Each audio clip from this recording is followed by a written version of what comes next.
کسی زمانے میں ایسا ہوتا تھا کہ جب کوئی بیمار ہوتا تھا تو سب سے پہلا کام لوگ یہ کرتے تھے کہ صدقہ دیا کرتے تھے، ڈاکٹر کے پاس پھر جایا کرتے تھے، حکیم کے پاس پھر جایا کرتے تھے، سب سے پہلے اس کی جان کا صدقہ دیا کرتے تھے۔ صدقہ قضا کو بدل دیتا ہے، تقدیر کو بدل دیتا ہے۔ صدقہ سے اپنے مریضوں کا علاج کرو۔ اصل ڈاکٹر کے پاس جانا، علاج کروانا سنت ہے، اس کی ممانعت نہیں ہے، لیکن یہ بات ہمیشہ ذہن میں رکھیے گا کہ ڈاکٹر کے پاس دوا ہے، شفا نہیں ہے، شفا اللہ کے دستے کرم میں ہے۔ اس لیے جب بھی بیمار ہو جاؤ تو پہلے صدقہ کرو اور پھر ڈاکٹر کے پاس جاؤ، اللہ اس صدقے کی برکت سے ڈاکٹر کی دوا میں شفا رکھ دے گا، کیونکہ شفا تو اس کے حکم میں نا، چیزوں میں تو شفا نہیں ہے، وہ تو اس نے حکم جہاں دے دیا وہاں شفا ہے۔ حضرت موسیٰ علیہ السلام کے پیٹ میں درد کا احساس ہوتا ہے تو کوہ طور پہ چلے گئے، کیسے جلیل القدر نبی تھے، اللہ سے ڈائریکٹ رابطے تھے، اور جا کے کہا مالک میرے پیٹ میں درد ہو رہا ہے۔ اللہ اکبر۔ گھر کے نجی معاملے بھی رب سے ڈسکس کرتے تھے، اور کوئی جو ہے وہ ایسی چیز ہوتی وہ بھی رب سے ہی عرض کرتے تھے۔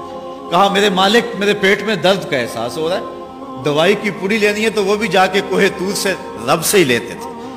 تو اللہ تعالیٰ فرمایا فلان جنگل میں چلے جاؤ، وہاں اس شکل کے پتوں کی ایک بوٹی ہے، اس کو توڑو نچوڑو، اس کا پانی پیو، تمہیں شفا مل جائے گی۔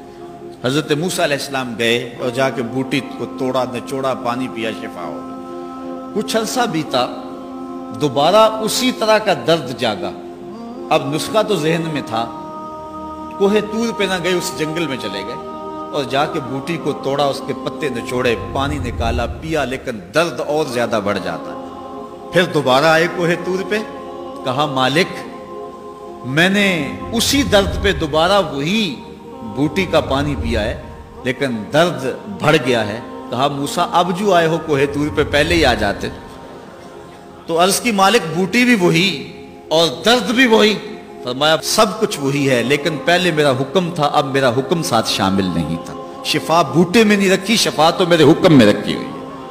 اس لیے ڈاکٹر کے پاس جاؤ، حکیم کے پاس جاؤ، لیکن شفا اللہ سے مانگو، کہ شفا ہمیں دینے والا وہ ہے۔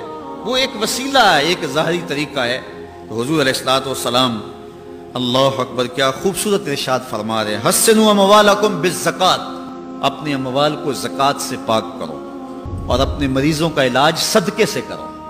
جب مصیبتوں اور اذیتوں کے طوفان تمہاری طرف منہ کھولے ہوئے آئیں تو اس وقت اللہ سے آہوزاری کرو، اللہ کی حضور دعا کرو، التجا کرو اور اللہ سے مدد مانگو۔ وہ بلاؤں کے رخ کو موڑ دے گا، وہ مصیبتوں کے رخ کو پلٹ دے گا تمہاری جانب۔